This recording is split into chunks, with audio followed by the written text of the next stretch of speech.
जब सती के खुद को योगाग्नि में भस्म कर लेने का समाचार शिवजी के पास पहुंचा, तब शिवजी ने वीरभद्र को भेजा। उन्होंने वहां जाकर यज्ञ विध्वंस कर डाला और सब देवताओं को यथोचित फल दिया। सती ने मरते समय शिव से यह वर मांगा कि हर जन्म में आप ही मेरे पति हो। इसी कारण उन्होंने हिमाचल के घर जाकर पार्वती का जन्म लिया। जब से पार्वती हिमाचल के घर में जन्म, तब से उनके घर में सुख और संपत्तियां छा गई।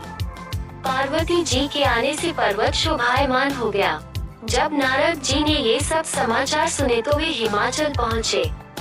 वहाँ पहुंचकर वे हिमाचल से मिले और हंसकर बोले, तुम्हारी कन्या गुणों की खान है।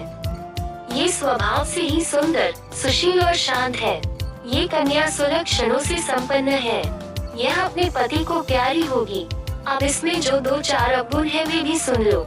गुणहीन, मानहीन, माता पिता विहीन, उदासीन, लापरवाह। इसका पति नंगा, योगी, जटाधारी और सांपों को गले में धारण करने वाला होगा। ये बात सुनकर पार्वती के माता पिता चिंतित हो गए। उन्होंने देवर्षि से इसका उपाय पूछा। तब नारद जी बोले, जो दोष मैंने बताए मेरे अनुमान से वे सभी शिव में है। अगर शिव जी के साथ विवाह हो जाए तो ये दोष गुण के समान ही हो जाएंगे। यदि तुम्हारी कन्या तप करे तो शिव जी ही इसकी किस्मत बदल सकते हैं। तब ये सुनकर पार्वती जी की माँ विचलित हो गई। उन्होंने पार्वती के पिता से कहा, आप अनुकूल घर में ही अपनी पुत्री का विवाह कीजिएगा, क्योंकि पार्वती मुझे प्राणों से अधिक प्रिय है। पार्वती को देखकर मैना का गला भर आया। पार्वती ने अपनी माँ से कहा, माँ मुझे एक प्रहारन ने सपने में कहा है कि जो नारद जी ने कहा है तो उसे सत्य समझकर जाकर तप कर। ये तप तेरे लिए दुखों का नाश करने वाला है। उसके बाद माता पिता को बड़ी खुशी से समझाकर पार्वती तप करने गई। पार्वती जी ने शिव को पति रूप में पाने के लिए तपस्या आरंभ की, लेकिन शिव को सांसारिक बंधनों में कदापि रुचि नहीं थी। इसलिए पार्वती जी ने अत्यंत कठोर तपस्या की ताकि शिव प्रसन्न होकर उनसे विवाह कर ले। जब सप्तर्षि सती की परीक्षा लेने गए, सप्तर्षि ने पार्वती से जाकर पूछा, तुम किसके लिए इतना कठिन तप कर रही हो? तब पार्वती ने सकुचाते हुए कहा, आप लोग मेरी मूर्खता को सुनकर हंसेंगे। मैं शिव को अपना पति बनाना चाहती हूँ।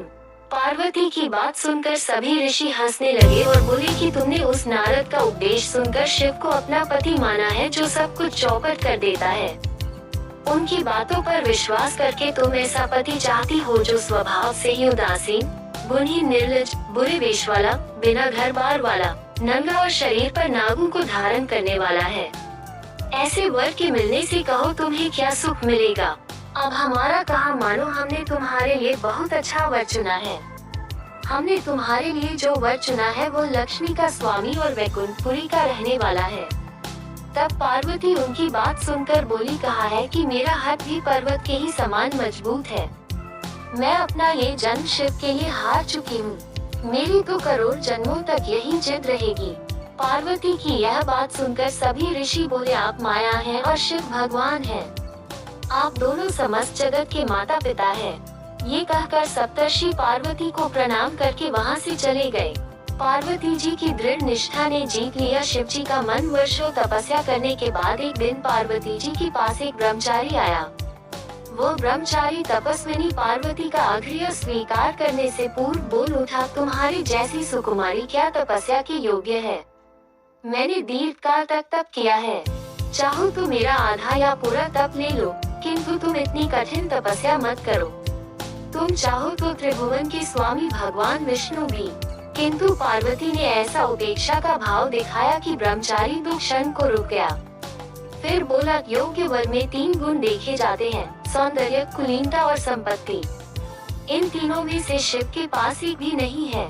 नीलकंठ, त्रिलोचन, जटाधारी, विभूति पोते, सांप लपेटे शिव में तुम्हें कहीं सौंदर्य दिखता है? उनकी संपत्ति का तो कहना ही क्या, नग्न रहते हैं। बहुत हुआ तो चर्म चमड़ा लपेट लिया। कोई नहीं जानता कि उनकी उत्पत्ति कैसे हुई।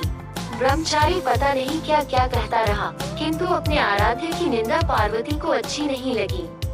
अतः वे अन्यत्र जाने को उठ खड़ी हुई। तब शिव उनकी निष्ठा देख ब्रह्मचारी रूप त्याग प्रकट हुए और उनसे विवाह किया।